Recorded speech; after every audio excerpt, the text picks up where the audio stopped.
नबी या अय्युहल्लज़ीना आमनू सल्लु अलैहि वसल्लिमू तस्लीमा अल्लाहुम्मा सल्ली अला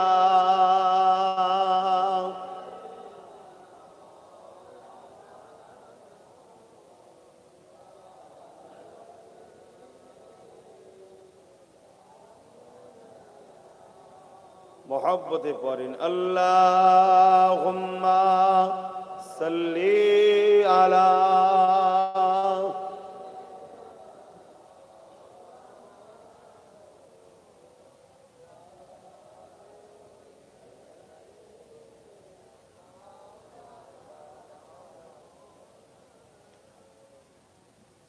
एक मैं नहीं उन पर कुर्बान ज़माना है और जोरे बोलून ना सुबहानाल्लाह আমার নবী পাকের উপরে শুধু আমি আর আমরা নয় পুরো জামানা আমার রাসূলুল্লাহর উপরে কুরবান জোরে বলুন সুবহানাল্লাহ एक मैं नहीं उन पर कुर्बान ज़माना है एक मैं नहीं उन पर कुर्बान ज़माना है कि मैं नहीं उन पर कुर्बान ज़माना है जो रब दो आलम का जो रब दो आलम का महबूब खाना है एक मैं नहीं उन पर कुर्बान ज़माना है अल्लाहुम्मा सल्ली अला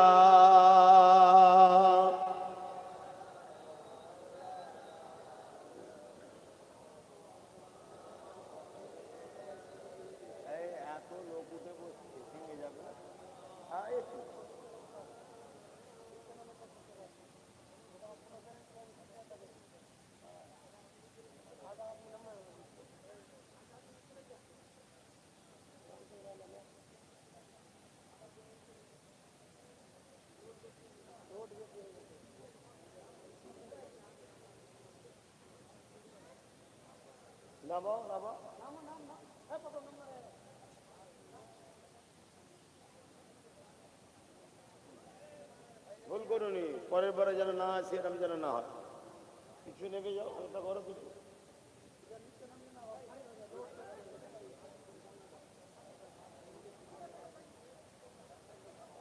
कल पुल से जिसने हमें खुद ही पार लगाना है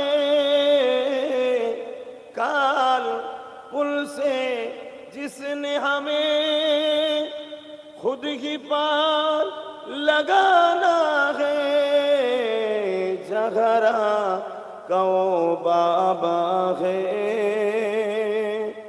हसनैन का नाना है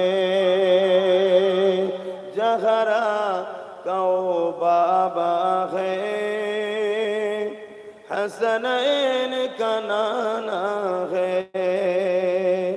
एक मैं नहीं उन पर कुर्बान ज़माना है अल्लाहुम्मा सल्ली अला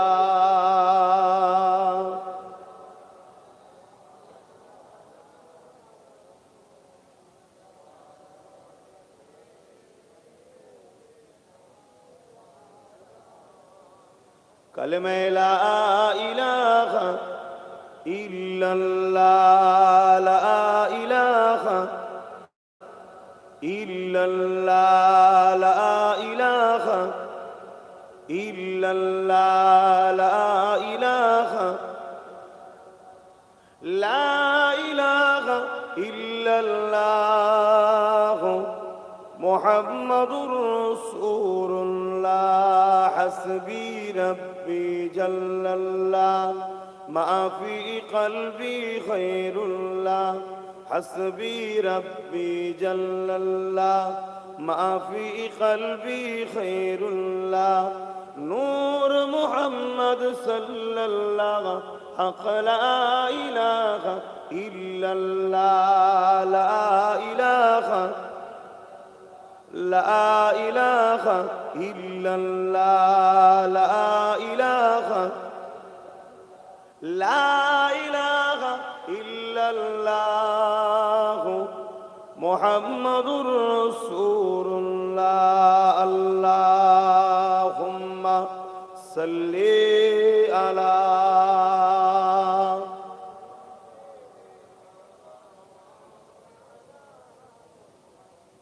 ওয়ালা আলি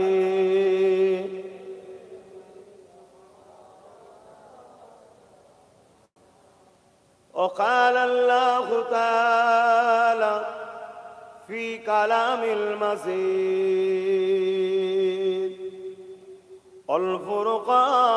الفرقان الحميد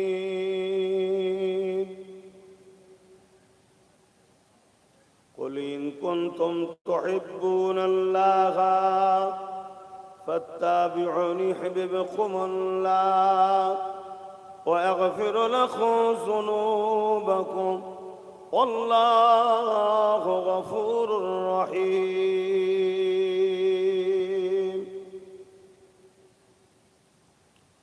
উপস্থিত হাজিরানে মজলিস, আমার আব্বা জানেরা, আমার নওজোয়ান তরুণেরা, যুবকেরা, ছোট ছোট বাচ্চারা, উলামা হযরত, হাফিজ কোরআন, নামাজি, মুত্তাকি, পরহেজগার ইমাম সাহেবগণেরা, দূর দূরান্তে অবস্থিত আমাদের সকলের আম্মা ও বোনেরা, আল্লাহ দরবারে শুকরিয়া আদায় করি। আল্লাহ আমাদেরকে দয়া করে একটা জান্নাতের বাগানে বসতে দিয়েছেন, তাই সকলে খুশি বলি আলহামদুলিল্লাহ। আরো শুকরিয়া আদায় করি সেই মহান স্রষ্টা রব্বুল আলামিনের, যিনি আমাদেরকে তিনার মনোনীত পছন্দনীয় ধর্ম ইসলাম ধর্মের কালের সর্বশ্রেষ্ঠ আসমানি কিতাব কোরআনকে আমাদের জন্য গাইড বুক হিসাবে পাঠিয়েছেন এবং তিনার দোস্ত প্যারা নবী, নূর নবী, দয়ার নবী, হাবিবুল্লাহ জনাবে মুহাম্মদ রাসূলুল্লাহ সাল্লাল্লাহু আলাইহি ওয়াসাল্লাম উম্মতি আল্লাহ করেছেন। তাই সকলে জবান ছেড়ে দিয়ে খুশি বলি আলহামদুলিল্লাহ।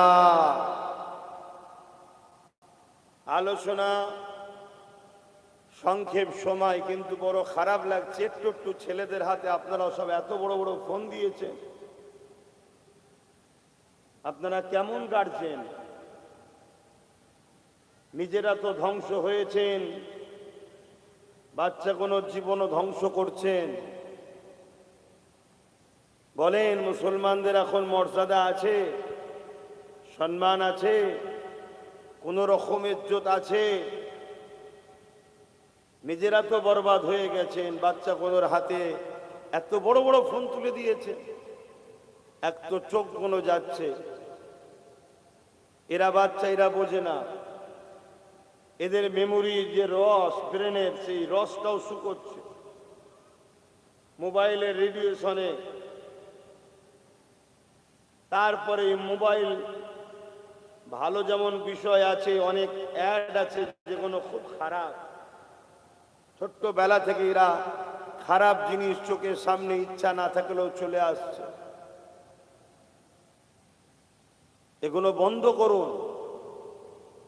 মা বাপকে বলছি, যদি বুড়ো বুড়ি বয়সে বাচ্চার হাতে ভাত পেতে চান, এগুলো বন্ধ করুন, নাই আল্লাহর সৃষ্টিগুলোকে আল্লাহ আপনাদের ঘরে দিয়েছে, তাদেরকে ঠিকমতো যদি রাস্তা না দেখান, ওই সৃষ্টি বাচ্চাদের হাতেই আল্লাহ আপনাদেরকে মার খাওয়াবে, এমন বিষাক্ত তৈরি করে দেবে, পুরোপুরি বয়সে মেরে ঘর থেকে বার করে দেবে।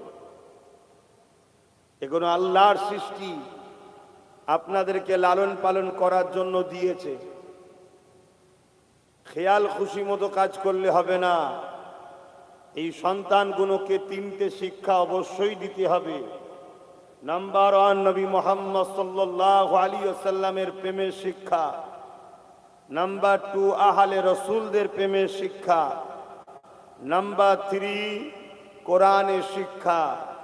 এই 3 শিক্ষা সন্তানকে বাপ মা যদি দিতে না পারে, কিয়ামতের দিন ওই বাপ মা নিজে ভালো কাজ করার পরও ধরা পড়ে যাবে, জাহান্নামে যেতে হবে।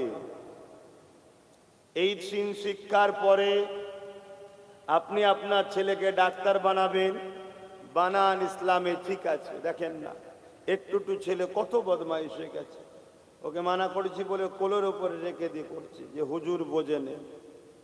লোক মনে করে হুজুররা, মৌলী সাহেবরা এরা হয়তো বুক্কা টাইপের।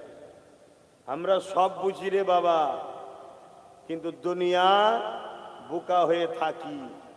কেন দুনিয়া সিজরুল মুমিনিন ওয়া জান্নাতুল লিল কাফিরিন। মুমিনদের জন্য দুনিয়াটা জেলখানা। আমরা জেলখানায় যেভাবে থাকতে হয় ওইভাবে থাকি। বুঝিনি ভাববেন না, সব বুঝি। এই মৌলী সাহেবরাই পৃথিবী চালিয়েছে। এই মৌলী সাহেবরাই 7 তবক আসমানের ওপরে কি আছে সেটাও জানে। পৃথিবীর কোন বিজ্ঞানী আছে প্রথম আসমানের ওপরে কি আছে বলতে পারবে? আমরা বলে দেবো 7 তবক আসমানের ওপরে কি আছে। কজন ফারিস্তা আল্লাহর কুরসি নিয়ে রয়েছে, ফারিস্তার সংখ্যা বলে দিতে পারবো আমরা। অন্যজনরা পারবে? হ্যাঁ, তাহলে আমাদের খবর কত দূর তোমরা বুঝবে কি? সমস্যা হয়ে গেছে কি জানেন? ওই হোটেলের পচা খাবারটাকে বলে বিরাট টেস্ট, আর ঘরে মায়ের হাতের রান্নাকে বলে এ ভালো হয়নি। এখন সমাজের স্রোতটা বুরাই খারাপের দিকে যাচ্ছে। যেমন একটা সময় শুরু হয়েছিল ভালো হওয়ার জন্য, এখন স্রোতের মতো মানুষ খারাপের দিকে চলে যাচ্ছে, জাহান্নামের দিকে চলে যাচ্ছে। তো যাই হোক, আল্লাহ আমাকেও আমাদেরকে হিদায়েত করেন, বলুন আল্লাহুম্মা আমিন। আসেন, সংক্ষেপ সময়, এ দুনিয়া আমাদের চিরস্থায়ী নয়। আজ আছি কাল নাই। কখন আল্লাহর পক্ষ থেকে ডাক আসবে, সে পীরের বেটা হোক, মুফতি মৌলানার বেটা হোক, নেতার বেটা হোক, যেই হোক, আল্লাহর সাহেব নেতাই হোক, যখনই ডাক আসবে চলে যেতে হবে।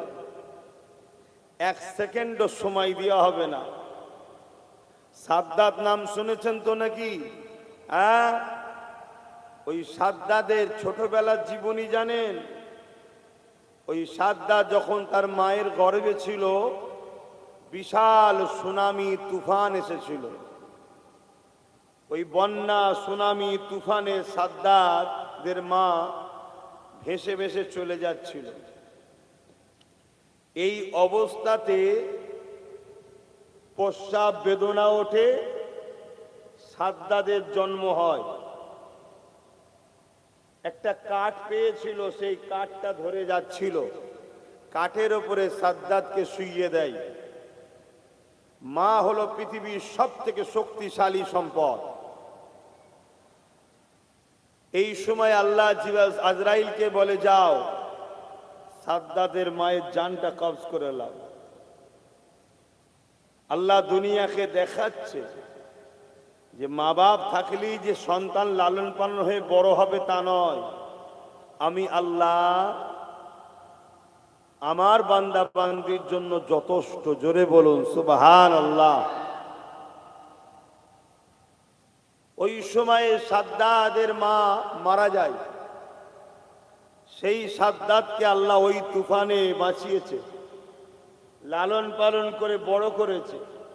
বড় করার পরে পৃথিবীর বিরাট বড় ধনী বানিয়েছে, এত ধন দৌলত দিয়েছে, আল্লাহর বিরুদ্ধে গিয়ে জান্নাত তৈরি করার কম্পিটিশন করেছে।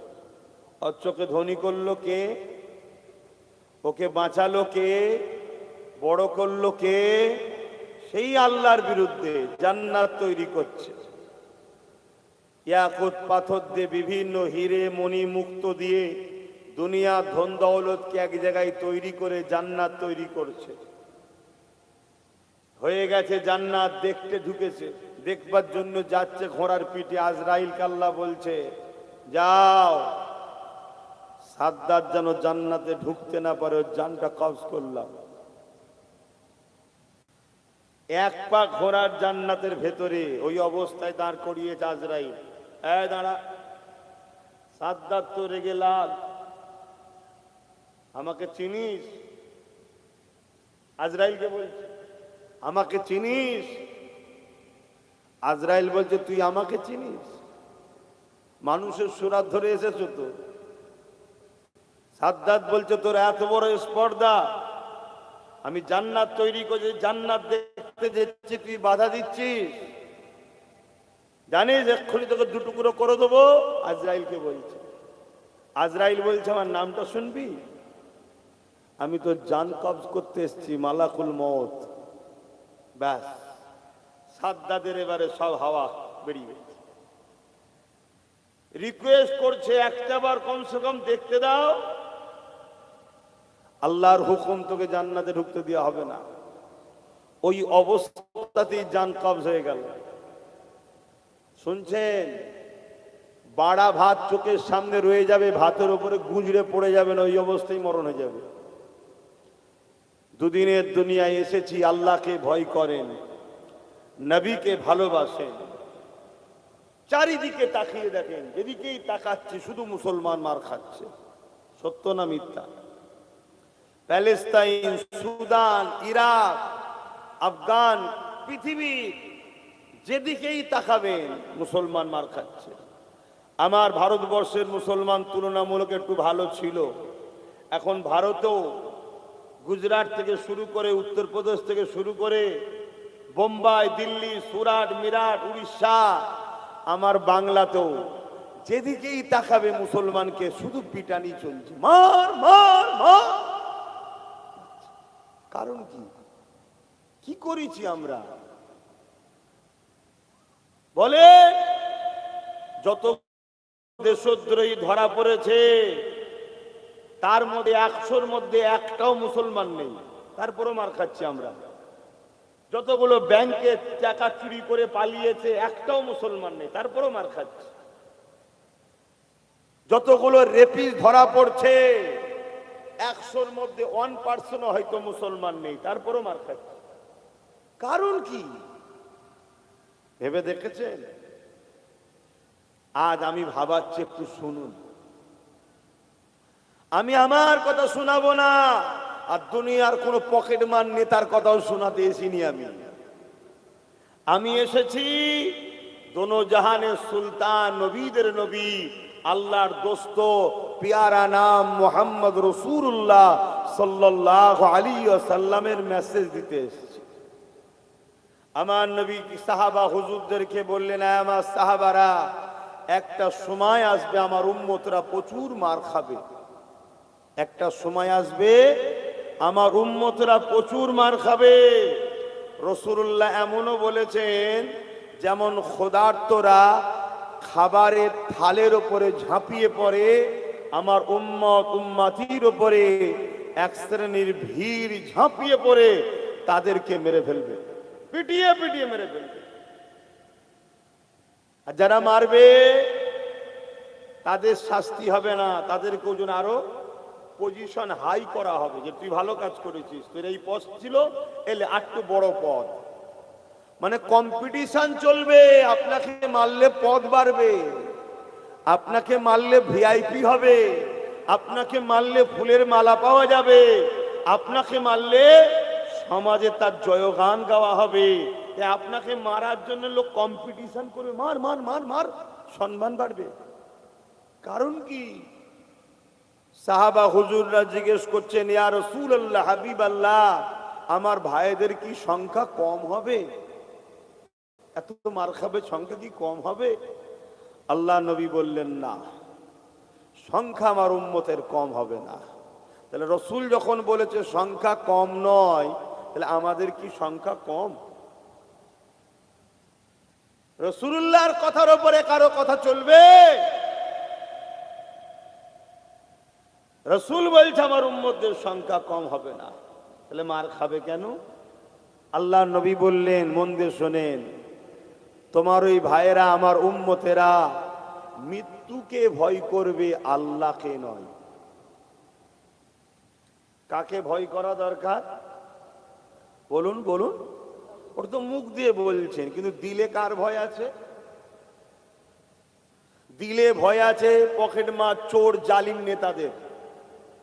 বাবা বিরোধী করার দরকার নেই, মসজিদ যাচ্ছে যাক, মাদ্রাসা যাচ্ছে যাক, ও রুজি রুটি না হয় না হোক গে যাক, মুসলমানকে মারছে, যা করছে করুক গে যাক, জুলুম করছে করুক গে যাক, বাবা দরকার নেই। অথচ আল্লাহ কোরআনে বলছে, তা'মুরুনা বিল মা'রুফ ওয়া তানহাউনা আনিল মুনকার। দুটো কাজ আমাদেরকে আল্লাহ দিয়েছে, অন্যায়কে মিটাও, ন্যায়কে প্রতিষ্ঠিত করো। ন্যায়কে প্রতিষ্ঠিত করো, অন্যায়কে মিটাও। কিন্তু আমাদের মধ্যে ঢুকে গেছে, অন্যায়ের বিরুদ্ধে কথা বললে যদি জেল হয়ে যায়, অন্যায়ের বিরুদ্ধে কথা বললে যদি মারে, অন্যায়ের বিরুদ্ধে যদি কথা বলে যদি মেরে দেয়, তাহলে আমাদের সবার মধ্যে মৃত্যুর ভয় ঢুকে যাচ্ছে। রাসূলুল্লাহ বললেন, তাদের অন্তরে মৃত্যুর ভয় ঢুকে যাবে, আল্লাহর ভয় থাকবে না। তাহলে মার খাওয়ার কারণ কি? মৃত্যুর ভয় ঢুকে গেছে। উপরন্তু আমরা কেউ মৃত্যু থেকে রেহাই পাবো না। মৃত্যু কম্পালসারি, সবাইকে মৃত্যুর স্বাদ চাখতেই হবে। কিন্তু আমাদের উচিত আল্লাহকে ভয় করা। আর এর কারণ আর একটা, আল্লাহর কোরআনে আল্লাহ জানাচ্ছেন, ইয়া আইয়ুহাল্লাযীনা আমানুত্তাকুল্লাহ, হে বিশ্বাসী ঈমানদাররা, তোরা আমি আল্লাহ, আমাকে ভয় কর। অকুনু মা'আস সাদিকিন, সত্যবাদীদের অনুসরণ কর, সত্যবাদীদের দলভুক্ত হ, সত্যবাদীদের সোহবতে বস, সত্যবাদীদেরকে পিয়ার কর, সত্যবাদীদের সঙ্গে সম্পর্ক রাখ।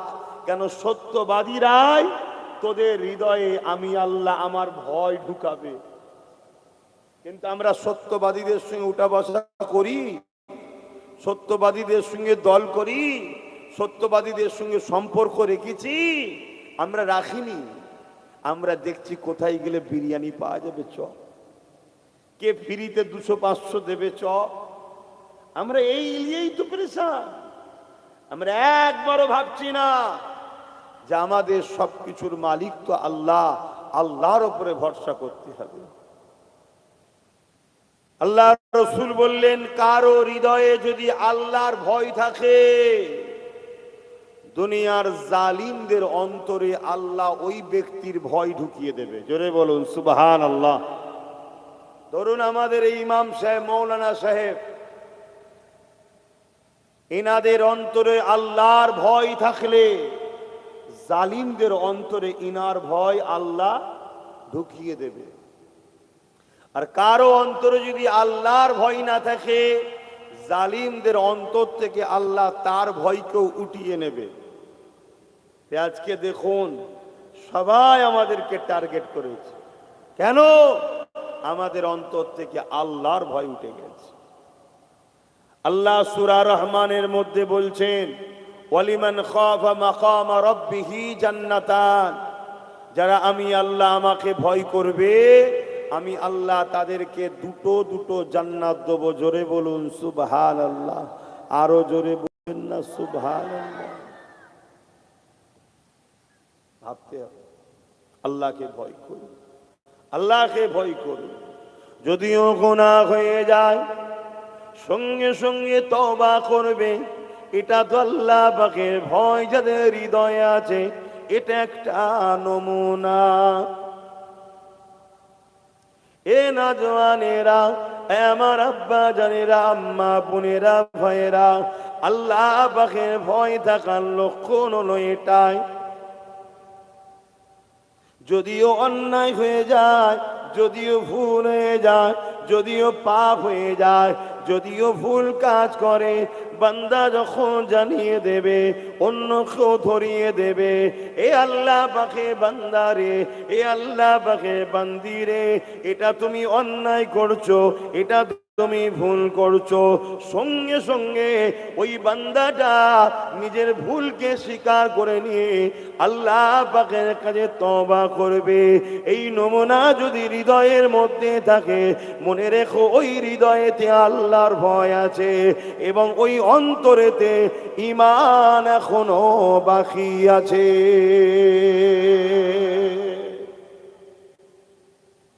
ঈমান আছে না নাই বুঝবেন কি করে?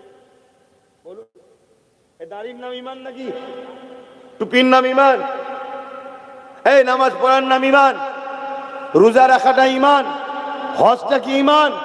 দান খায়রাতটা কি ঈমান? এগুলো তো ভালো কাজ, আমল, নেকির কাজ। ঈমান আছে না নাই বুঝবেন কি করে? আল্লাহ রসুল বলছে, কেউ ভুল করার পরে তাকে যদি ধরিয়ে দেয় বা না দেয়, সে যদি ভুল করার পরে অনুতপ্ত হয় যে আমার এটা ভুল হয়েছে, আমি ক্ষমা চাই আল্লাহর কাছে, জানবেন তার মধ্যে এখনো ঈমান আছে।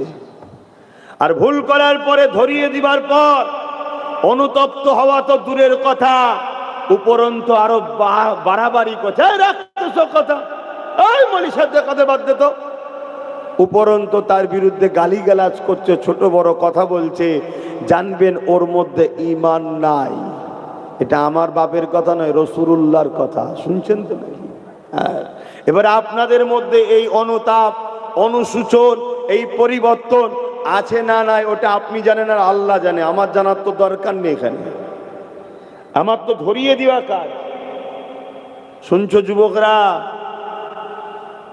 ভালো করে মন দিয়ে শোনো, কেননা কার কখন মৃত্যু হবে কেউ জানে না।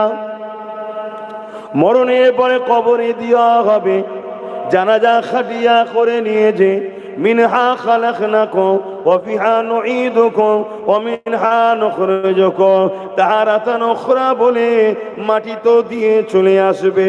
যদি তোমার অন্তরে ঈমান না থাকে, ওই কবরের ভেতরে আল্লাহ জাহান্নামের একটা গর্ত বানিয়ে দেবে, যেখানে 99টা সাপ থাকবে। এ যুবকেরা, মায়েরা, বোনেরা, বাপেরা, এই ভয়ানক বিষয়টা কত কঠিন হবে। তাই দুদিনের দুনিয়ার ময়ায় পড়ে আল্লাহ ভুলা হয়ে যেও না, রাসূলুল্লাহ থেকে দূরে সরে যাও না। কেননা এই দুনিয়া জমিনটা হলো আল্লাহর পক্ষ থেকে তোমার আমার জন্য একটা পরীক্ষা সেন্টার। এখানে আল্লাহ পরীক্ষা নিতে পাঠিয়েছে। কি পরীক্ষা নিতে পাঠিয়েছে? মান আহাব্বা লিল্লাহ ওয়া আবগাদা লিল্লাহ ওয়া আতা লিল্লাহ ওয়া মানআ লিল্লাহ ফাকাদ ইসতাকমালাল ঈমান। ভালোবাসবেন আল্লাহর জন্য। কেউ যদি কাউকে ভালোবাসে, উদ্দেশ্য যেন আল্লাহর হয়। কেউ যদি কারো সাথ দেয়, উদ্দেশ্য যেন আল্লাহ হয়। কেউ যদি কারো সঙ্গে দুশ্মনী করে, লড়াই করে, উদ্দেশ্য যেন আল্লাহ হয়। কেউ যদি কারো সঙ্গে আত্মীয়তা করে, উদ্দেশ্য যেন আল্লাহ হয়। কেউ যদি কারো সঙ্গে সম্পর্কটাকে বিচ্ছেদ করে, উদ্দেশ্য যেন আল্লাহ হয়। এরাই হলো প্রকৃত ঈমানদার, এরা ঈমানের মজা পায়। তাই জিন্দেগির প্রতিটা কাজের পিছনে উদ্দেশ্য যেন আল্লাহ থাকে, আল্লাহ থাকে। কেননা তোমাকে আমাকে বানিয়েছে দুনিয়ার কোনো নেতা নেত্রী নয়, তোমাকে আমাকে বানিয়েছে দুনিয়ার কোনো দাদা দিদি নয়, তোমাকে আমাকে বানিয়েছে মহান স্রষ্টা রব্বুল আলামিন আল্লাহ, যিনি দুটো চোখ দিয়েছে, দুটো কান দিয়েছে, দুটো হাত দিয়েছে, দুটো পা দিয়েছে, দুটো কিডনি দিয়েছে, হার্ট দিয়েছে, দিমাগ দিয়েছে। কুকুর পশু না বানিয়ে আল্লাহ আশরাফুল মখলুকাত মানুষ বানিয়েছে। তাই সামান্য ভিক্ষা পেয়ে গিয়ে আল্লাহ বিরোধী, নবী বিরোধী যারা, তাদের সঙ্গে সহযোগিতা করলে হবে না। দিনের দুশ্মনদের সঙ্গে মিছিল হবে না, দিনের পক্ষে যারা দায়ী তাদের ডাকে সাড়া দিয়ে রাসূলুল্লাহর মিশনকে আগিয়ে নিয়ে যেতে হবে। আমার নবী পাকের মিশন কি ছিল? আল্লাহর নবীর মিশন ছিল আল্লাহর জমিনের উপরে অন্যায় মুক্ত সমাজ গড়া, অন্যায় মুক্ত পৃথিবী গড়া, নেশা মুক্ত পৃথিবী গড়া, ধর্ষণ মুক্ত পৃথিবী গড়া, খুন মুক্ত পৃথিবী গড়া। এই আল্লাহর জমিনের উপরে গরিব হোক বড় লোক হোক সবাই সমানভাবে বসবাস করবে, কেউ কারো দাস দাসী হবে না। একমাত্র আমরা দাস দাসী হলাম মহান মালিক আল্লাহ। এটাই তোমার নবীর মিশন। জুলুমকে মিটাও, ন্যায়কে প্রতিষ্ঠিত করো, ক্ষুধার্তকে খানা খাওয়াও, বিধবা এতিম অসহায়কে আশ্রয় দাও। সে যে কোনো ধর্মের হোক, কেউ বিপদে পড়লে তাকে সাথ দাও। হিন্দু তো কি হয়েছে, আদিবাসী তো কি হয়েছে, আমাদেরই তো ভাই বোনদের, সে তো বাপ আদম মা হাওয়ারই সন্তান, তাদেরও সাথ দাও, তাদেরকে নিরাপদে রাখো। কিন্তু তুমি সেজদা একমাত্র স্রষ্টা আল্লাহকে করবে, অন্য কারো সামনে নয়। জোরে বলুন সুবহানাল্লাহ। এই যে রাসূলুল্লাহর মিশন, এই মিশনকে তো আমাদের আগিয়ে নিয়ে যেতে হবে, তবেই তো তুমি কিয়ামতের দিন আল্লাহর প্রিয় বান্দা হয়ে বন্দী হয়ে উঠে চির শান্তির জান্নাত পাবে। জোরে বলুন সুবহানাল্লাহ। আজ এই দুটো চোখের মূল্য দিতে পারবেন কেউ? বলেন, এই দুটো চোখের মূল্য কেউ দিতে পারবেন? কি গো মালদা জেলার মানুষ কথা বলছেন না কেন? মন খারাপ, টেনশনে আছেন? কি হবে রে বাবা, এসব চিন্তা করছেন? এগুলো আগে থেকে চিন্তা করলে তার একটু ভালো হতো। আর না অন্য কোনো ব্যাপার আছে?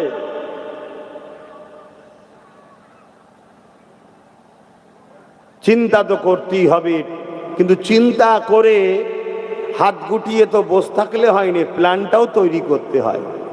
একটা ঘর করার প্ল্যান করেছেন, চিন্তা করেছেন, ভালো কথা, তার জন্য ইঞ্জিনিয়ার লাগে না?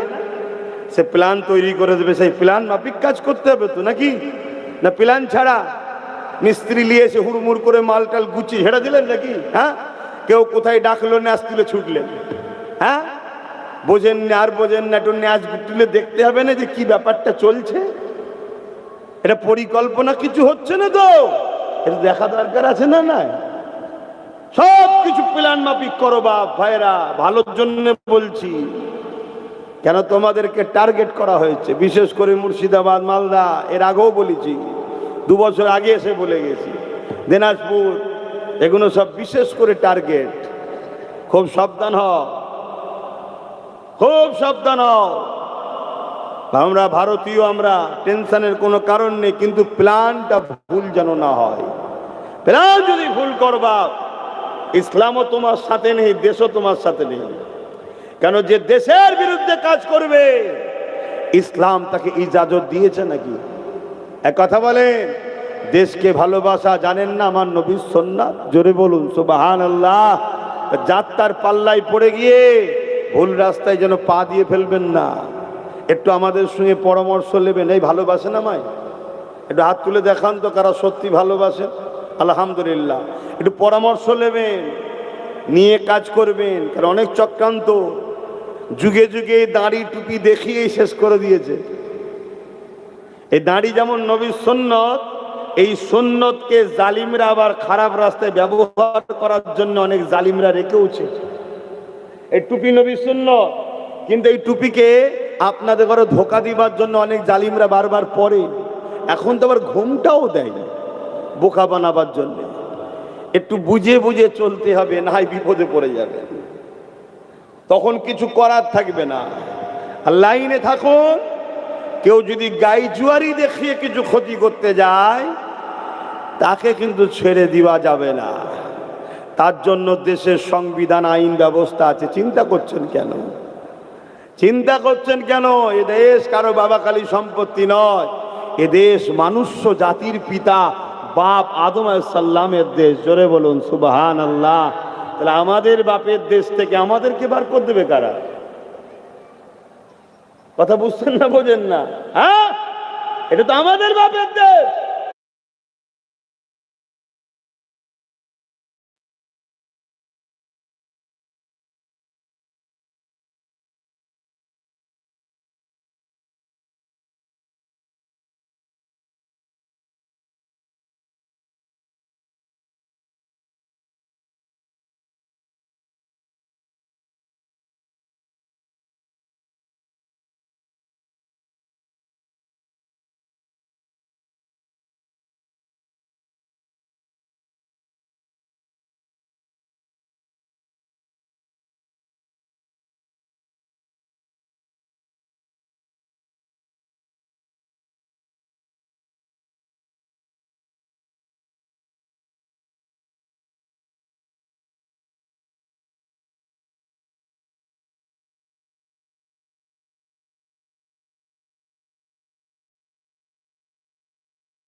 আমরা আমাদের সব কিছু দিতে রাজি আছি, আল্লাহ ও রসুলকে ছাড়তে রাজি নয়।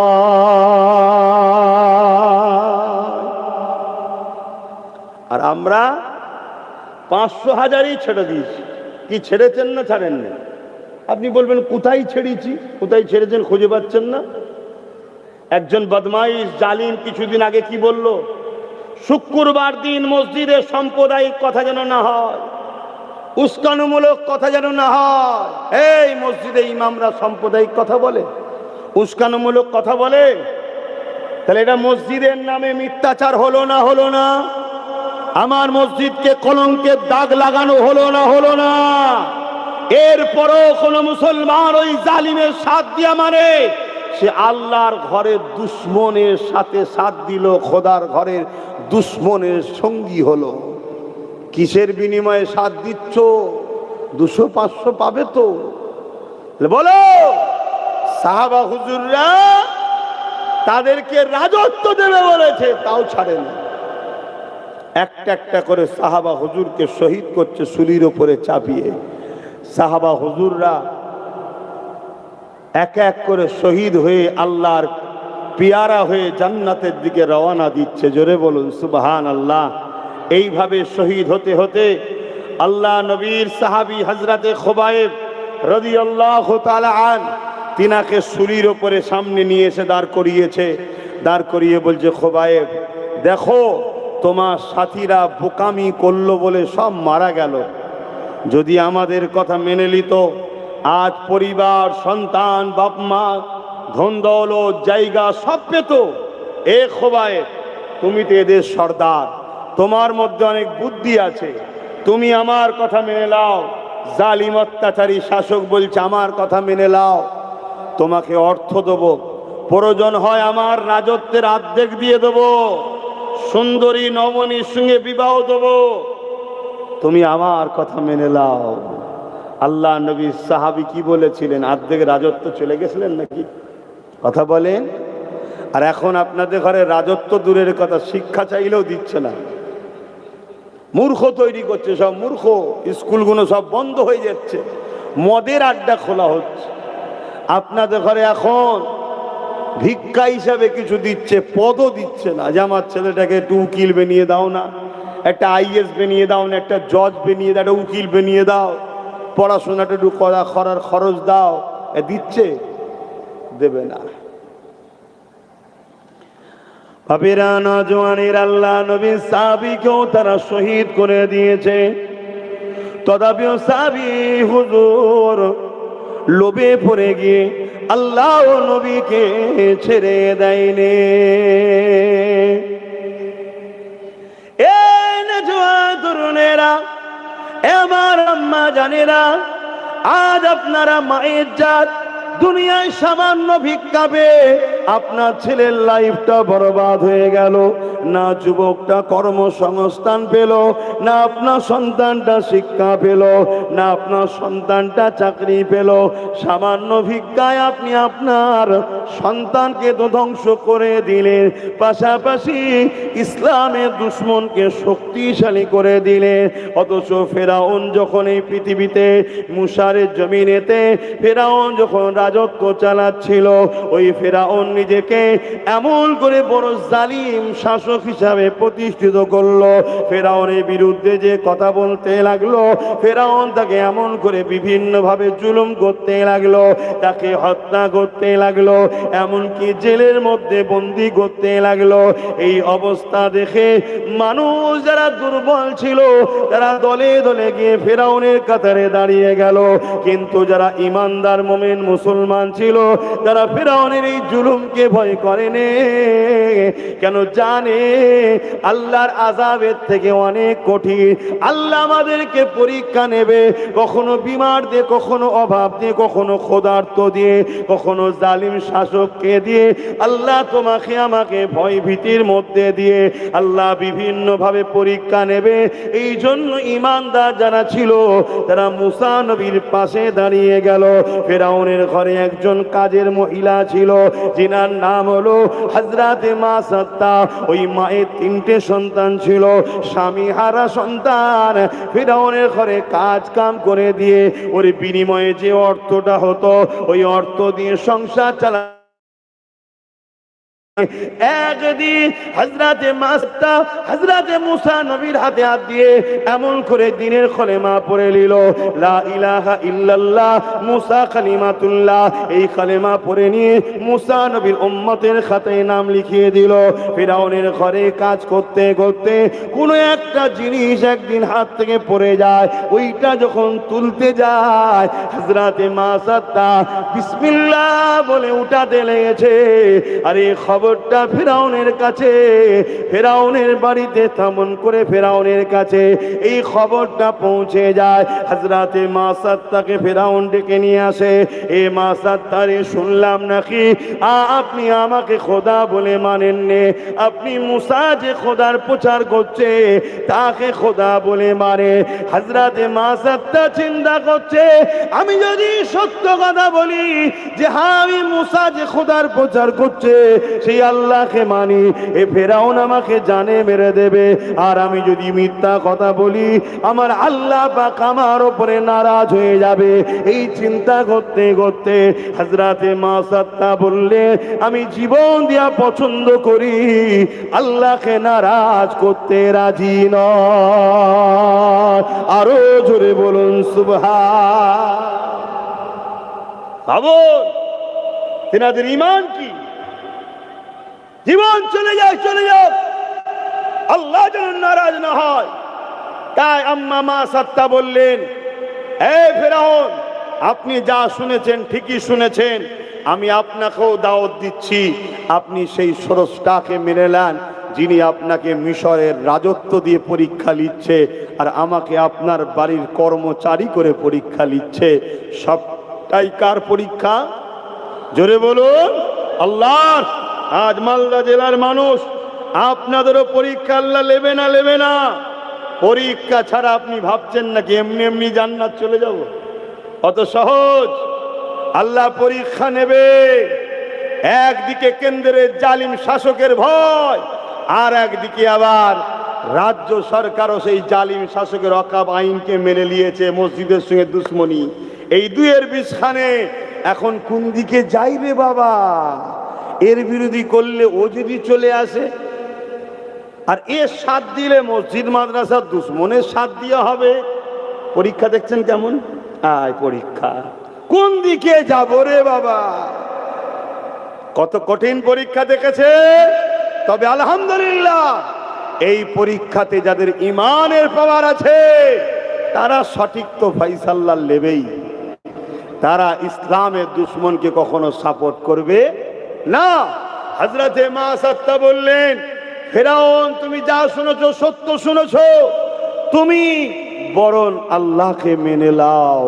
জোরে বলুন সুবহানাল্লাহ। আম্মা মা সাত্তা জানের থেকে বেশি আল্লাহকে প্রাধান্য দিয়েছে। ফিরাউন মা সাত্তাকে বুঝাচ্ছে, মা সাত্তা তুই গরিব, 3টে সন্তান আছে, ওরকম বোকামো কাজ করিস না। জানিস তো আমার বিরোধী করলে তাকে আমি হত্যা করে ফেলি। মা সাত্তা বলছে আপনাকে খুব ভালোভাবে জানি, একটা বাচ্চাকে রুকার জন্য হাজার হাজার বাচ্চাকে আপনি জবাই করেছেন, একদিনে 12,000 শিশুকে খুন করেছে ফেরাউন। আজকেও যেমন পৃথিবীতে বড় বড় সব নেতারা বাচ্চা বাচ্চা ছেলেদের ঘরে হত্যা করছে, দেখছেন না দেখেন? হ্যাঁ, এরকম যুগে যুগে জালিমরা করে। যারা ভালো সৎ চরিত্রবান নেতা হয় তারা এসব কাজ করে না, যারা জালিম হয় তারা এসব কাজ করে। আজকেও জালিম আছে না নাই? তারা এসব কাজ করে বেড়াচ্ছে। তারা নিজেদের কম্পিটিশনে মোকাবেলায় না আসতে পারাতে তারা নিজেরাই শান্ত আন্দোলনের মধ্যে লোক ঢুকিয়ে দেবে, দিয়ে আন্দোলনকে গরম করে দিয়ে ভুল পথে পরিচালিত করিয়ে দিয়ে লাস্টে নির্দোষ মানুষকে ফাঁসিয়ে তুলে নিয়ে চলে যাবে। এটা যুগে যুগে যুগে যুগে জালিমদের কালচারের মধ্যে ছিল, আজও আছে। এলিয়ে ভাবার কিছু নয়, শুধু নিজেদেরকে সজাগ হয়ে থাকা দরকার। তো ভাইরা আমার, আম্মাজান হযরতে মা সাত্তা হুজুরকে ফেরাউন বুঝাচ্ছে, কিছুতেই শুনছে না। না, আমি সেই আল্লাহকে ছাড়বো না। ওই সময় হযরতে মা সাত্তার জন্য ফেরাউন হুকুম করে দিল, একটা বড় কড়া নিয়ে আসো। যা অন্ধকার হয়েছে, আমি ভাবলাম হয়তো সময় শেষ, না না 8 ঘন্টা সময় আছে, এটা বলি নাকি কথাটা? কি গো, অসুবিধা হচ্ছে নাকি আপনাদের? ঠিক বলছেন? তা আপনারাও কখনো যদি কঠিন পরীক্ষায় পড়েন, জান বাঁচাবার কথা ভাববেন না, ইমান বাঁচাবার। জান বাঁচাবার কথা ভাববেন না, ইমান। আওয়াজ দিয়ে বলুন, কারা কারা ইমান বাঁচাবার কথা ভাববেন? একটু হাত তুলে সাক্ষী দেন। নারে তাকবীর, নারে তাকবীর। কোরআন ও সুন্নাহ, দ্বীন ইসলাম, লব্বাইক ইয়া রাসূলুল্লাহ নারী দিবে। এই কথা সত্য তো নাকি? না হাত তুলেই রয়ে গেলেন? ইমানটা কি? রসুলে পাকের প্রেম ও আদব। ইমানটা কি? নবী পাকের প্রেম ও আদব। নবীর দিনের দুশ্মনের ঝান্ডা ধরে হই হই করে ঘুরবো, মসজিদ মাদ্রাসা যারা মিটাচ্ছে তাদের সঙ্গে সাথ দেবো, আর বলবো ইমান বাঁচাবার কাজ করছি। এর চেয়ে বড় মুনাফিকি আর গাদ্দারি কি হতে পারে? সত্যি আপনাদের কাছে জান প্রিয় না রসুল প্রিয়? এই জোরে বলুন, আরো একবার হাত তুলে সাক্ষী দেন, রসুল প্রিয় কাদের কাছে? লম্বা করে হাত তুলে রাখেন, নারী দিবে। এ হাত যদি সত্য হয়, তার একটা ছোট্ট টেস্ট নিয়ে দেখি। এই রসুল্লাহর আলোচনার মাহফিল, ইসলামের আলোচনার মাহফিলে মাত্র 10টা লোক বলুন তো 2000 করে টাকা দিতে পারবেন এই মাহফিলে? কে কে হাত তুলে দেখি, মাত্র 10টা হাত গুনবো, 2000 করে টাকা। একটা, দুটো, তিনটে, চারটে, পাঁচটা, ছটা, সাতটা, আটটা হয়েছে বাবা, 9টা, 10টা, 11টা, 12টা। বাহ, এখানে কে? ও আমাদের মাস্টার সাহেব, এনাকে চেনেন তো নাকি? আমাদের কালিমুল্লাহ হক নাকি? একটা ভাই, আমার ভাই, মুরব্বী নয়, বয়সে নয়, গ্যাসে পেকে যাচ্ছে না এটারই। ইনিও 2000 টাকা দেবে। আমাদের কালিমুল্লাহ হক সাহেবকে চেনেন তো? হ্যাঁ, এটা আমাদের সাথী, আমাদের ভাই, জানেন তো নাকি? হ্যাঁ, নওশাদের সাথে রয়েছে। দোয়া করবেন, আমিও দোয়া করি, আল্লাহ মানুষ সেবা করার সুযোগ দেন। বলুন আল্লাহুম্মা আমিন। আরো জোরে বলবেন না আল্লাহুম্মা আমিন? হ্যাঁ, নিশ্চিন্তায় থাকেন, এরা মানুষের সঙ্গে গাদ্দারি ধোঁকা দেবে না। কেন? এদের পিছনে টিউনিং করার ক্ষমতা আমার হাতে আছে। কথা কিছু মাথায় ঢুকছে? হ্যাঁ। আর তুমি যদি অন্য জায়গায় চলে যাও, তারা কোটি কোটি টাকা খরচ করে দিনকে মিটাবার জন্য চেষ্টা করবে। দেখছেন না? একজন ওখানে করছে, একজন এখানে দীঘায় করছে, আর আমরা আমাদের একটু করতে যাইবো, অমনি বলবে পারমিশন আছে, হ্যান আছে, ত্যান আছে, গার্ডের পয়সাই করবো, তাও ডিস্টার্ব করবে। কি করছে না করে না? বলুন, করছে না করে নেই? দেখলেন না কিছুদিন আগে মুর্শিদাবাদে কত বড় একটা ভয়ানক ঘটনা ঘটে গেল? টাকেলি একবারও বললো না দাঙ্গা হয়েছে। আর কোথায় কিছু নয়, মানুষের চলে যাচ্ছে, বাঁচার অধিকার চলে যাচ্ছে, মানুষ একটু পেরেশানে পড়েছে। হ্যাঁ, তাদের মধ্যে কিছু বদমাই ঢুকে ফিতনা লাগিয়েছে, সেই ফিতনাকে আমি অ্যাকসেপ্ট করি না, কিন্তু সেইটাকে নিয়ে বলছে দাঙ্গা করে ফেলেছে, দাঙ্গা করে ফেলেছে। বলছে না? বলেন? শুধু মুসলমানদের বদনাম করার লক্ষ্য।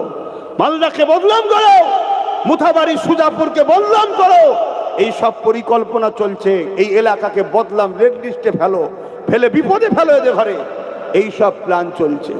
কোথায় কিছু না, একটা নির্দোষ আলেম তার কোমরে দড়ি বেঁধে টেনে নিয়ে যাচ্ছে, তাকে তুলে দিল।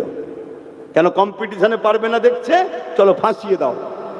আল্লাহ বিচার করবে, আল্লাহ জালিমদের ধ্বংস করবে। আল্লাহর মার যখন শুরু হবে, তখন কেউ ঠেকাতে পারবে না। বলুন ইনশাআল্লাহ।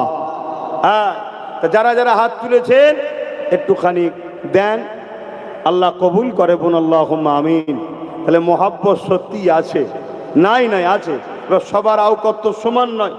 আমি 10টা চেয়েছিলাম, সেখানে মনে হয় 15 জন 2000 করে দেবে বলেছে।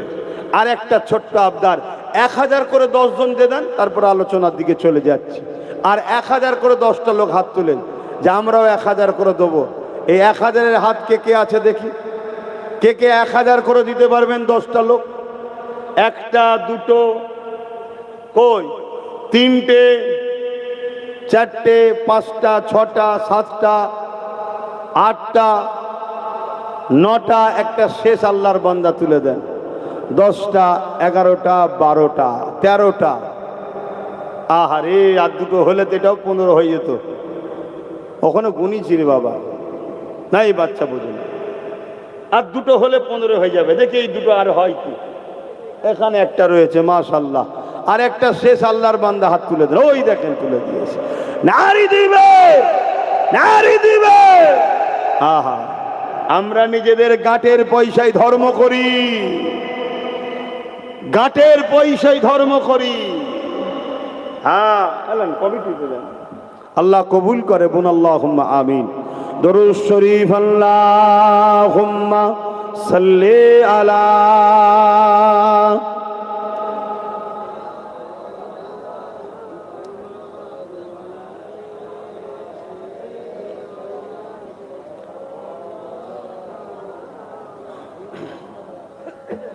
মুসলমান ঘরের ছেলে মেয়েরা, তরুণেরা, বাপেরা, আমার আম্মা জানেরা, বোনেরা, মন দিয়ে শোনেন। হযরত আম্মা জান মা সাত্তাকে ফেরাউন ডেকে নিয়ে গেল, আগুন তৈরি করলো, সে আগুনের উপরে বড় কড়াকে চাপিয়ে দিল। মন দিয়ে শোনেন, তেল তাতে দিয়ে দেওয়া হলো। আগুনের উপরে কড়াতে তেল টকবক করে ফুটতে লেগেছে। হযরত আম্মা মা সাত্তাকে এমন করে নিয়ে এসে 3টে বাচ্চাকে নিয়ে এসে ওই জায়গাতে দাঁড় করিয়ে দেওয়া হলো। দিয়ে বলতে লাগলো, মা সাত্তারে, যদি তুমি আমাকে খোদা বলে না মেনে নাও, তাহলে তোমার ছেলেগুলোকে আগুনেতে, গরম তেলেতে ফেলে দেওয়া হবে। হযরত মা সাত্তাম্মা বলতে লেগেছে, এ জালিম ফিরাউন, অত্যাচার বন্ধ করো। তুমি যতই জুলুম করো না কেন, আমরা আল্লাহকে কখনো ছাড়বো না। এই কথা যখনই বলল, হযরতে মা সাত্তার বড় ছেলেটাকে নিয়ে গিয়ে ফেরাউনের হুকুমেতে ওই আগুনে নিক্ষেপ করে, এমন আগুনেতে ওই গরম তেলের উপরে ফেলে দেওয়া হলো। হযরতে মা সাত্তা হুজুরের ছেলে গরম তেলের উপরে ছটফট করতে করতে ইন্না লিল্লাহি ওয়া ইন্না ইলাইহি রাজিউন ইন্তেকাল হয়ে যায়। হযরতে মা সাত্তাকে আবার বলতে লেগেছে, এ মা সাত্তারে, এখনো 2টো ছেলে আছে, এই ছেলে দুটোকে নিয়ে ঘরে যেতে পারো। হযরতে মা সাত্তা বলল, তুমি যত জুলুমি করো না কেন, আল্লাহ ও রাসূলকে ছেড়ে দেব না, আল্লাহ ও মুসাকে ছেড়ে দেব না, আল্লাহ দ্বীনকে ছেড়ে দেব না। হযরতে মা সাত্তা দ্বিতীয় ছেলেকে আবার ওই গরম তেলেতে ফেলে দিল। কিন্তু তখনও মা সাত্তা হুজুর একই কথা বলতে লেগেছে। এবারে কোলে যে ছোট ছেলেটা ছিল, ওই ছেলেটাকে জালিম নিয়ে গিয়ে ওই গরম করা তেলেতে ছেড়ে দিল। 3টে ছেলে মায়ের চোখের সামনে ইন্তেকাল হয়ে গেল গরম তেলেতে ছটফট করতে করতে। কিন্তু তথাপিও মা সাত্তাম্মা আল্লাহ মুসা নবীকে ছেড়ে দেয়নি। হায় হায়, আমাদের ঈমান কোথায় আর তাদের ঈমান কোথায়? হ্যাঁ, আজ কখনো কেউ বলছে কোরআন শেষ হয়ে যাবে, আমার উন্নতি শেষ হবে না। শুনেছেন না? শুনেন না? কত বড় শয়তানের কথা চিন্তা করুন। এরপরও মুসলমান তাদের পিছনে ঘুরছে। তারা তো বলার সাহস পাবে, তারা তো বলার সাহস পাবে। আমাদের দোষেই তো আজকে এগুলো হচ্ছে। আল্লাহকে ভয় করো যুবক, নাই যাদের দলদাস হয়ে আছো, তাদের হাতেই আল্লাহ তোমাকে আমাকে মিটিয়ে দেবে। এই যে এসআইএল এত টেনশন, এসআইএল ছোট্ট একটা কথা বলছি, যাদের নাম ডিলিট হয়ে গেছে আমাদের কারিমুল্লাহ হক সাহেবের সঙ্গে যোগাযোগ করবেন। ট্রাইব্যুনালে নাম তুলেছেন, অনলাইনে ফর্ম ফিল আপ করেছেন, যোগাযোগ করবেন। কিন্তু ঘাবড়ে গিয়ে ভুল পদক্ষেপ নেবেন না। নিজের ক্ষতি করবেন না, সংবিধান বিরোধী কোনো কাজ করে ফেলবেন না, তাহলে কিন্তু নিজের ক্ষতি নিজে আরো পড়ে যাবে। এই যে স্যার আরো তো 12টা রাজ্যে হচ্ছে, 11টা 12টা রাজ্যে, কোন রাজ্যে বাংলার মতো সমস্যা আছে? কোন রাজ্যে নেই। বাংলায় বড় প্ল্যান করে এইটাকে বিচারপতিদের হাতে তুলে দেওয়া হলো। সুপ্রিম কোর্টে লাস্টে কোর্ট কালো কোট পরে নাটক করলো, দেখলেন না? নিয়ে যে তুলে দেওয়া হলো, দিয়ে আজকে বাংলার 60 লক্ষর কাছাকাছি মুসলমান তারা আজকে বিচারাধীন হয়ে গেল। তারপরে এখন আবার ডিলিট হয়ে যাচ্ছে, প্রেশানের মধ্যে পারস পড়ে গেল, কত কিছু বলছে, একটা কথা রেখেছে দেখছে। এজন্যে বলবো এখনো সময় আছে, ভাবেন। আর যদি না ভাবেন আগামী দিন আরো বিপদে পড়তে হবে, আরো বিপদে পড়তে হবে। আপনাদের কাছে দুনিয়ার কথা আখিরাতের কথা দুটো কথাই বলছি, অসুবিধা হচ্ছে নাকি? কারণ আল্লাহ শিখিয়েছে তো আমাদের ঘরে, রব্বানা আতিনা ফিদ দুনিয়া হাসানাতাও ওয়া ফিল আখিরাতি হাসানা ওয়া কিনা আযাবান নার। আপনার আমার বাপ সমতুল্য, মা সমতুল্য, ভাই সমতুল্য, বোন সমতুল্য, আপনার আমার নবীর উম্মত। আপনারা দুনিয়াতে যাতে বিপদ মুক্ত হয়ে থাকেন তার জন্য যেমন বোঝাতে হবে, এবং আখিরাতেও যেন কল্যাণ পান, এও বোঝানো দরকার আমাদের, আছে না নাই? কথা বলেন, আছে না নাই? এজন্য বোঝাচ্ছি, সতর্ক হন, সাবধান হন। খুব কঠিন পরিস্থিতির দিকে যাচ্ছে। আর শেষ কথা বলে যাচ্ছি, ৭৯ বছর দেশ স্বাধীন হয়েছে, কেউ আমাদের পক্ষে নয়। যতক্ষণ পর্যন্ত না নিজেদের হাতে ক্ষমতা নিতে পারবেন ততক্ষণ সবাই লুটেছে, লুটবে। কথা বুঝে আসছে তো? সময় তো কম, দেখছেন না কত অশান্তি হচ্ছে। কই এই সময়ে তো এমপিদের কমসে কম এসে মানুষের পাশে দাঁড়ানো দরকার, ঠিক তো নাকি? হ্যাঁ, আমরা তো আছি, টেনশন করছে কেন? বলা দরকার আছে না নাই? মানুষের বিপদে যখন কেউ দাঁড়াবে না, মানুষ তখন তো দিশেহারা হয়ে যাবে, যে যার মতো করে তখন ভাবতে শুরু করবে। আর যে যার মতো করে যখন ভাবতে শুরু করবে তখনই তো ফিতনা হবে। আজকে কেউ দাঁড়ায় না, কেউ না। আসুন, সময় তো কম, একটু হাজিরি দিলাম, আল্লাহ কখনো নিয়ে আসে আবার দেখা যাবে। একটু সালাম দেবো নবী পাককে দাঁড়িয়ে দাঁড়িয়ে, নবী সালাম।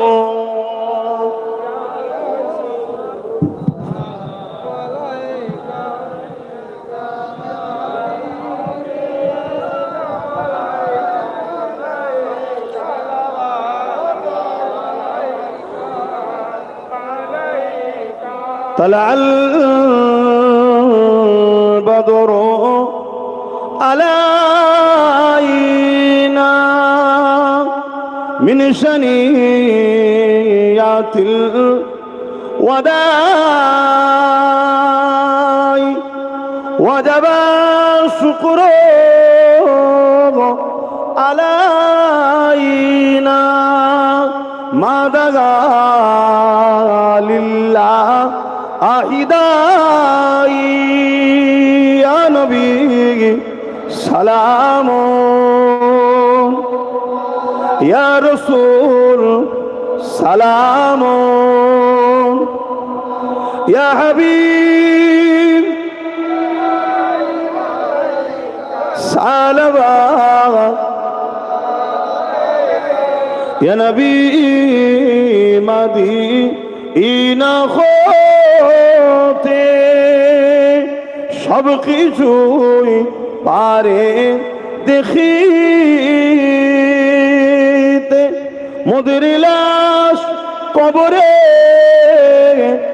রাখিলে লইবেন আপন করে, নবী সালাম, ইয়া রাসূল সালাম, ইয়া হাবিব সালাম, সালাওয়াতুল্লাহ। মাশাআল্লাহ, আল্লাহ আপনাদের সালামকে কবুল করে, বোন আল্লাহুম্মা আমিন। আপনারা আমার কে সন্তানের মতো, ভাইয়ের মতো ভালোবাসেন তো? আপনাদের কাছে আমাদের বলার অধিকার আছে না নাই? সামনে ভোট আসছে, একটা ছোট্ট কথা বলবো, বলার অধিকার আছে? হাত তুলে দেখান। অধিকার আছে? হাত লম্বা করে তোলেন, হাত নামান। কেন ভুল পদক্ষেপ নেবেন না, সন্তানদের কথা একটু ভাববেন। সকলে বসুন, তারপর দোয়া করে দিচ্ছে এক্ষুনি। যারা যারা ওয়াদা করেছিলেন নাম লিখেছেন? মানুষজন গেছে যাচ্ছে, যার যা খুশি, মা বোনেরা বাপ ভাইরা যার যা খুশি একটু শরীক হন। আর ছোট্ট করে এই কথাটুকু একটু শোনেন, যার যা খুশি শরীক হন। আর ছোট্ট করে একটা কথা শোনেন, আমার নবী পাকের বড় কষ্টের ইসলাম, মসজিদ মাদ্রাসা কবরস্থান ঈদগাহ খানকা এগুলো মিটে যাক আপনারা চাইছেন? একটু আওয়াজ দিয়ে বলবেন, মিটে যাক আপনারা চাইছেন? খুব ভালো করে শোনেন। ওয়াকাফ জানেন? ওয়াকাফ, ওয়াকাফ জানেন? এই ওয়াকাফ হলো ইসলামের সম্পদ। এই সম্পদকে মিটিয়ে দিবার একটা পরিকল্পনা চলছে। এই সম্পদকে দখল করে নিয়ে এর মসজিদ মাদ্রাসা কবরস্থান ঈদগাহ খানকা যা আছে সেগুলোকে সব নির্মূল করে দেবার একটা পরিকল্পনা চলছে। এই পরিকল্পনা করছে কারা বলুন? বলবেন তো কারা করছে? যাদের হাতে রাজ পাওয়ার আছে। কারা? যাদের হাতে রাজ পাওয়ার আছে। আচ্ছা বলুন তো ভাই, আমাদের তো অঙ্গীকার করলাম যে আমাদের জানের থেকেও দামি হলো ইসলাম, ইমান। জান চলে যায় চলে যাক, আমার ইসলাম আমার ইমানের কোনো ক্ষতি আমরা মেনে নিতে পারবো না। হ্যাঁ, আরো ধর্ম আছে ভাই, আমরা কোনো ধর্মের বিরুদ্ধেও না। তাদের ধর্ম, তাদের বিশ্বাস, তাদের কাছে পক্ষে বিপক্ষে আমাদের কোনো আলোচনা আছে নাকি? কোনো হিংসা আছে নাকি? না না, তাদের ব্যাপার। কিন্তু আমাদেরকে টার্গেট বারবার করা হচ্ছে, তাই না? খুব ঠান্ডা মাথায় শুনুন, একটা হাদিস আপনাদেরকে শোনাচ্ছি। এই হাদিসটা পাবেন মেশকাত শরীফে। যদি উলামা কেউ থাকে জিজ্ঞেস করবেন, মেশকাত শরীফের হাদিস। মন দিয়ে শুনবেন আমার আম্মারা, বোনেরা, মন দিয়ে শোনেন। দুনিয়া কিনতে গিয়ে জাহান্নাম না কিনে ফেলেন, এটাও মাথায় রাখেন। আল্লাহ রসুল বলছেন, কোন মুসলমান জালিমকে যদি, অত্যাচারীকে শক্তিশালী করার জন্য, শুনছেন, কোন মুসলমান যদি অত্যাচারী জালিমকে শক্তিশালী করার জন্য তার সাথ দেয়, ওই মুসলমানটা ইসলাম থেকে বেরিয়ে যাবে। কোন মুসলমান যদি অত্যাচারী জালিমকে জালিম জানার পরও শক্তিশালী করার জন্য তার সাথ দেয়, ওই মুসলমানটা ইসলাম থেকে বেরিয়ে যাবে। যে ইসলাম থেকে বেরিয়ে যায় তার নামাজ রোজা দাড়ি টুপি কাজে লাগবে? সে জান্নাতে যাবে? আগে বলুন। তাহলে যারা আমার মসজিদ মাদ্রাসাকে মিটাবার জন্য আইন তৈরি করছে কেন্দ্রের সরকার, এ জালিম না জালিম নয়? আওয়াজ দিয়ে বলুন। জানার পরেও যদি কোন মুসলমান তাকে শক্তিশালী করার জন্য ভোট দেয়, সে ইসলামে থাকবে? আরে আমি আমার বাপ মাকে বুঝাবো না? আমি আমার ভাই বোনেদের বুঝাবো না যে খবরদার, এরা জালিম, এরা মসজিদ মাদ্রাসাকে মিটাচ্ছে, বোলডুজার দিয়ে ভাঙছে, এদের সাথ দেবেন না, ইসলাম থেকে বেরিয়ে যাবেন? এটা বুঝাবার দরকার আছে না নাই? তা আমি আমার আপনজনদের বললাম, খুব সাবধান, সামনে ভোট। দ্বিতীয় নম্বর কথা, ওই ওয়াকাফ কালা কানুন, ইসলাম বিরোধী, মসজিদ বিরোধী যে আইন, ওই আইনকে রাজ্য সরকার মেনেছে না মানেনি? জোরে বলুন। দুর্গাপুরে বোলডুজার দিয়ে মাদ্রাসা ভেঙেছে না ভাঙেনি? এখন জানি প্রাক্তন মুখ্যমন্ত্রী, কিন্তু সাপোর্ট করেছে না করেনি? তাহলে ও যদি জালিম হয় মসজিদ মাদ্রাসার দুশ্মন হয়ে, তাহলে এও মসজিদ মাদ্রাসার দুশ্মন হয়ে জালিম না জালিম নয়? জোরে বলুন। তাহলে রাসূলুল্লাহর হাদিস, কোন মুসলমান যদি জালিমকে শক্তিশালী করার জন্য সাথ দেয়, ওই মুসলমান ইসলাম থেকে। তাহলে সামনে ভোট, সুইচটা টিপবেন যখন ওয়াকাফের দুশ্মনের দিকে, টিপার সময় ভাববেন ভাইজান তো নেই এখানে, বাবাজি তো নেই। আরে আমি নেই তো কি হয়েছে? আমার আল্লাহ দেখছে না দেখেনি?